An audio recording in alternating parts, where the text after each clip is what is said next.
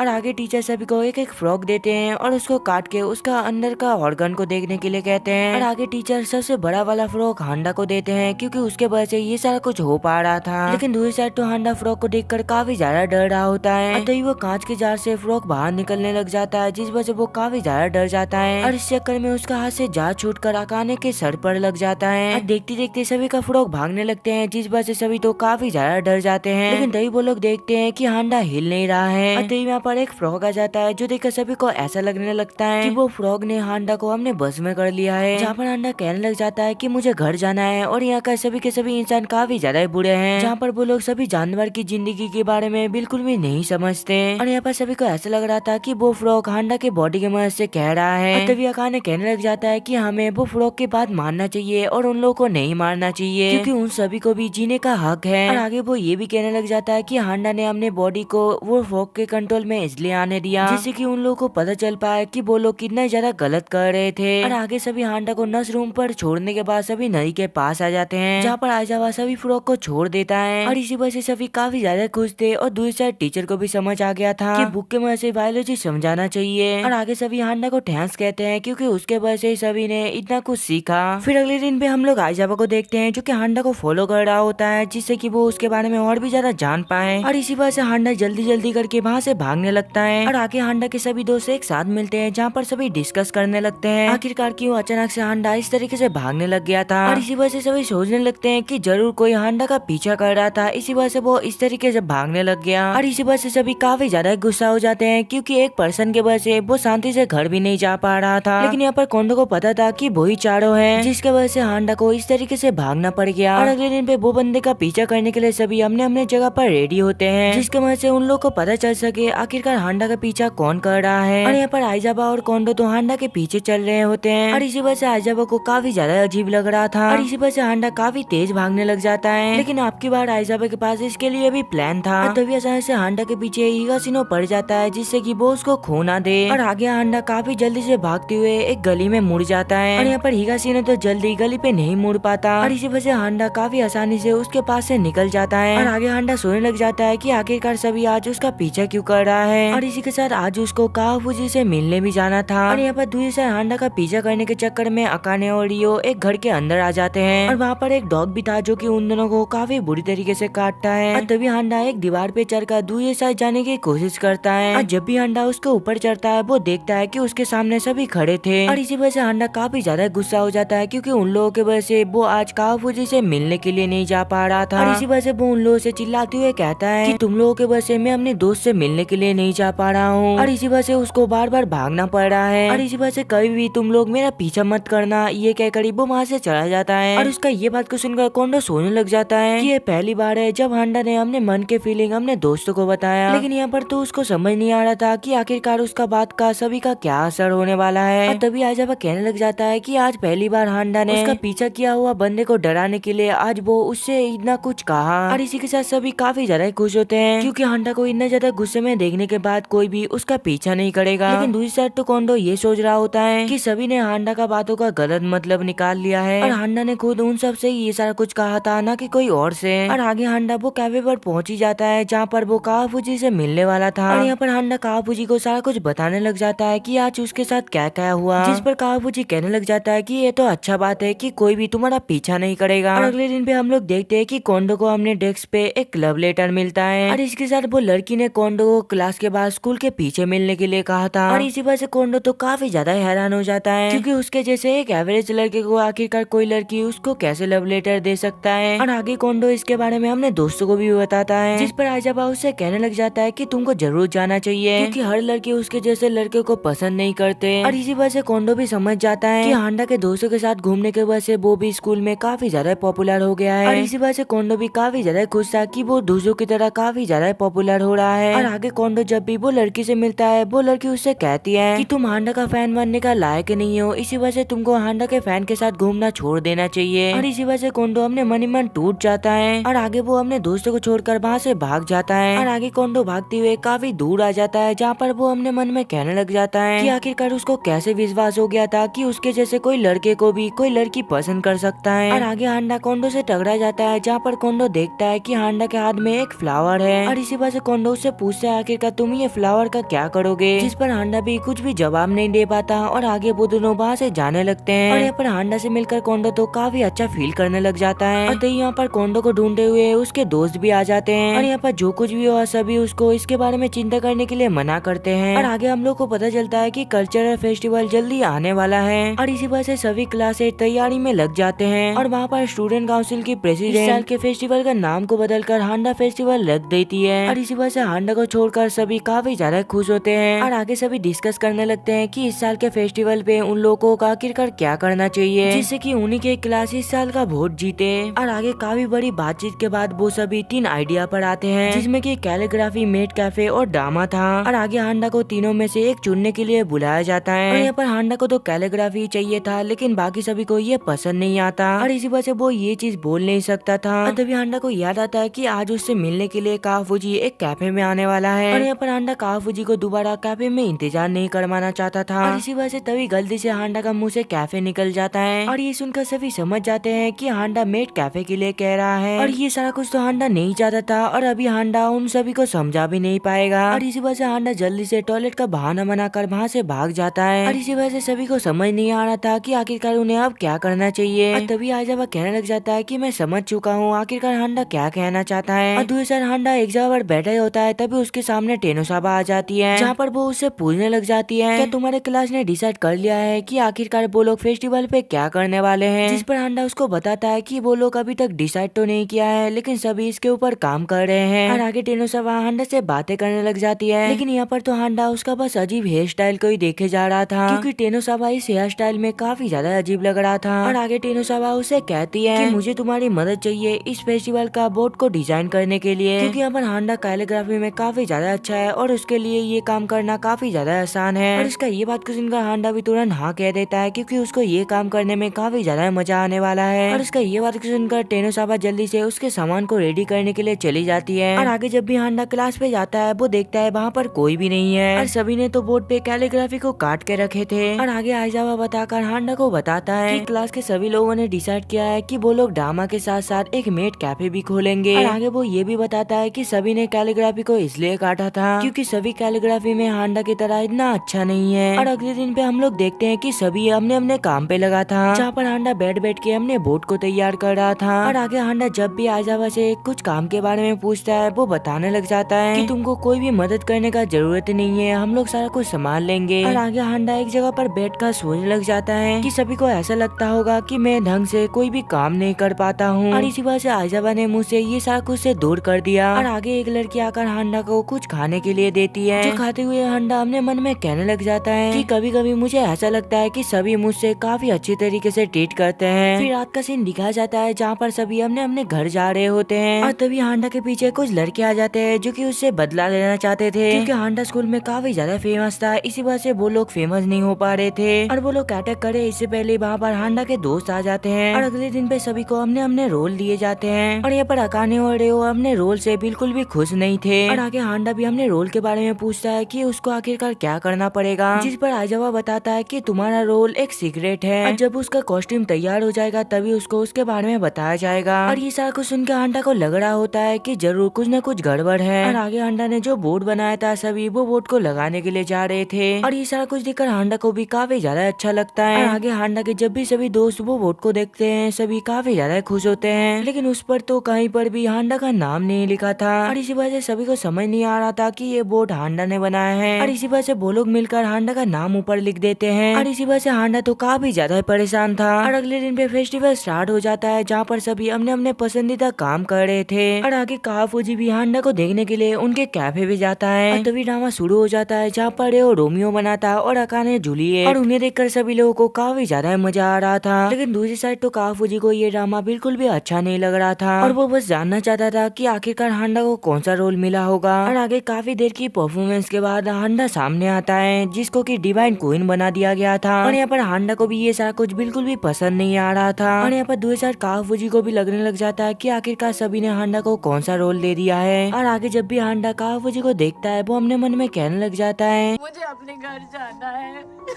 मुझे घर जाना है। और आगे वो कहने लग जाता है कि वो बुरे लोगों से वार करने के लिए जा रहा है, और ये कहकर ही हांडा जल्दी से वहाँ से भाग जाता है। और आगे सभी और पे हांडा का साथ देने के लिए सभी उसके पीछे पीछे जाने लगते हैं। और आगे हम लोग देखते हैं कि स्कूल में कूड़ो हाई के स्टूडेंट आ जाते हैं, और वो लोग स्कूल गुंडे की वजह से काफी ज्यादा फेमस है, क्योंकि वो स्कूल का सभी लड़के से फाइट करना जानता है। और तभी हांडा के सभी दोस्त को पता चलता है कि कूड़ो हाई के लोग हांडा को ढूंढ रहे हैं, और इसी वजह से सभी हांडा का मदद करने के लिए वो सभी भी हांडा को ढूंढने लगते हैं, क्योंकि जब से हांडा डामा से भागा था उसको कोई भी नहीं देखा था। और आगे हासुकावा से कूड़ो हाई के लोगों को पता चल जाता है कि हांडा क्लास 7 पे है, और तभी सेओ हाई के भी कुछ स्टूडेंट इस फेस्टिवल पे आ जाते हैं जहाँ पर वो लोग इस फेस्टिवल पे एंजॉय करने के लिए और इसके साथ हांडा से मिलने के लिए भी आए होते हैं। और तभी हम लोग हांडा को देखते हैं जो कि छुप कर अपना रोल याद कर रहा होता है, और तभी उन दोनों स्कूल के स्टूडेंट आमने सामने खड़े हो जाते हैं। और यहाँ पर हांडा भी यहीं पर ही था जो कि उन लोगों को नहीं पता था क्योंकि वो छुपा हुआ था। और तभी कुछ ही देर के अंदर वो दोनों स्कूल के स्टूडेंट लड़ने लगते हैं, तो यहाँ पर हांडा के फैन भी आ जाते हैं जो कि एक दूसरे से फाइट करने लगते हैं। और तभी हांडा स्क्रिप्ट की एक लाइन काफी जोर से चिल्लाता है कि उन लोगों को कभी भी ऐसे फाइट नहीं करनी चाहिए, और आगे का लाइन हांडा भूल जाता है। इसी वजह से वो चुपचाप पीछे चला जाता है, और हांडा को देखकर सभी सोचने लगते हैं कि तब से हांडा यहीं पड़ी था, और इसी वजह से सभी लड़ाई छोड़ देते हैं। और आगे वो लोग तय करते हैं कि वो लोग एक साथ रहेंगे जैसे कि हांडा ने कहा था। और आगे वोट देने का टाइम आ जाता है जो कि फेस्टिवल में ज्यादा अच्छा परफॉर्म किया था, और यहाँ पर तो सभी के सभी हांडा को ही वोट देते हैं, जिसके कारण सभी काफी ज्यादा खुश हो जाते हैं क्योंकि सभी यही चाहते थे कि हांडा को अवार्ड मिले। और हांडा को ये अवार्ड मिलने ही वाला था तभी काफूजी स्टेज में आकर बताने लग जाता है कि मेरा कैलीग्राफी काफी ज्यादा अच्छा था, इसी वजह से मुझे ये अवार्ड मिलना चाहिए। और इसका ये बात को सुनकर सभी लोग काफी ज्यादा गुस्से में आ जाते हैं, और इसी वजह से प्रेसिडेंट हांडा के अलावा किसी और को विनर बनाने के लिए मना कर देती है। और प्रेसिडेंट का ये बात को सुनकर काफूजी हांडा से कहने लग जाता है कि तुम तो मेरे दोस्त हो, इसी वजह से प्लीज तुम मुझे ये अवार्ड दे दो। और इसका ये बात को सुनकर सभी कहने लगते हैं कि हांडा का कोई भी दोस्त नहीं हो सकता क्योंकि हांडा सबसे काफी ज्यादा अलग है। और इसी वजह से हांडा भी काफी ज्यादा निराश हो जाता है क्योंकि उसको ऐसा लग रहा था कि कोई भी उसका दोस्त नहीं बन सकता। और आगे जब भी हांडा ध्यान से देखता है उसको पता चलता है कि सभी उसका सपोर्ट कर रहा है, ना कि सभी उसके बेइज्जती कर रहे हैं। ये देखकर हांडा काफी ज्यादा हैरान हो जाता है, और आगे काफूजी भी उसको बता देता है कि सभी उसको काफी ज्यादा पसंद करते हैं। और ये सुनकर हांडा तो और भी ज्यादा शॉक्ड हो जाता है क्योंकि उसको कभी भी नहीं लगा था कि कोई उसका इज्जत भी करेगा। और आगे हांडा उससे पूछता है आखिरकार तुम ये सारा कुछ पहले मुझे क्यों नहीं बताया कि सभी लोग मेरे से नफरत करते हैं, इसी वजह से मेरा पूरा स्कूल लाइफ डर डर के बीती। जिस पर काफूजी कहता है मुझे याद भी नहीं है, क्या मैंने ये सारा कुछ तुमसे कहा भी था। और आगे हांडा अपने हेलमेट को उतार कर सबसे कहने लग जाता है ये अवार्ड बस मेरा नहीं है, ये अवार्ड तुम सबका भी है। और इसी के साथ साथ हम लोग को ये फेस्टिवल कंपटीशन नहीं बनाना चाहिए, बस हम लोग को साथ मिलकर एंजॉय करना चाहिए। और उसका ये बात को सुनकर सभी काफी ज्यादा खुश हो जाते हैं। और अगले दिन पे काफूजी हांडा के घर उसको लेने के लिए आता है, जो देखकर हांडा उसे कहने लग जाता है कि उसको ऐसे उसके घर पर नहीं आना चाहिए, जिस पर वो उससे कहता है तुमको अब से दूसरों के साथ भी रहना सीखना चाहिए। और इसके बाद ही बाकी सभी भी उससे बातें करेंगे। और तभी सारे स्टूडेंट एक के बाद एक हांडा को गुड मॉर्निंग कहने लगते हैं। और इसी वजह से हांडा को भी काफी ज्यादा अच्छा लगता है और वो भी उन सभी को गुड मॉर्निंग कहता है। और इसी के साथ ही ये वाला एनीमे खत्म होता है। सो वीडियो कैसा लगा कौन में जरूर बताना, चाहे पे नए हो तो प्लीज यार सब्सक्राइब कर देना। सो मिलते हैं अगली वीडियो में, तब तक के लिए सायोनारा।